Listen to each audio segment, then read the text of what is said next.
Probably started for me in high school. I took an accounting class and kind of followed that for 2 years. I actually started part-time in an accounting firm, doing very clerical things like putting reports together and tax returns together and so on. I stayed working at that firm the whole time I was in school, and then I stayed with them full-time after that.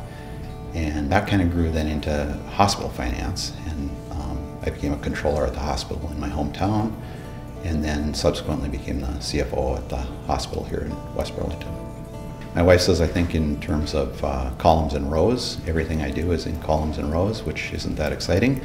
But I just work really well with numbers. I like the power of financial numbers, especially the ideas of compound interest and growth, and the concept of budgeting and living within your means and saving for the future and just being steward of assets.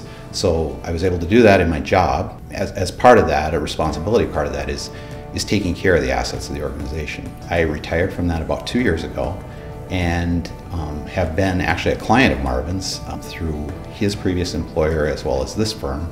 So I've been a customer as well as now kind of a co-worker.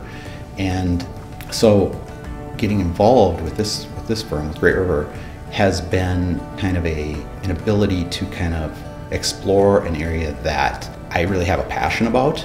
My wife and I have been very careful with our money over time. It's really allowed us to retire at an early age, and I just want to be able to share some of the things that I have developed over time, that I've used over time, that are good budgeting tools, they're good planning tools for the future, and I've really learned Excel a lot more because I'm using it for forecasting and projecting and taking individuals' personal situation and letting them know what that might look like 30 years from now based on some assumptions. So it's been fun for me. It keeps my mind active. It keeps me doing something that I have a big interest in, and I feel like I'm good at it. So it's kind of tying those together and actually using it for something.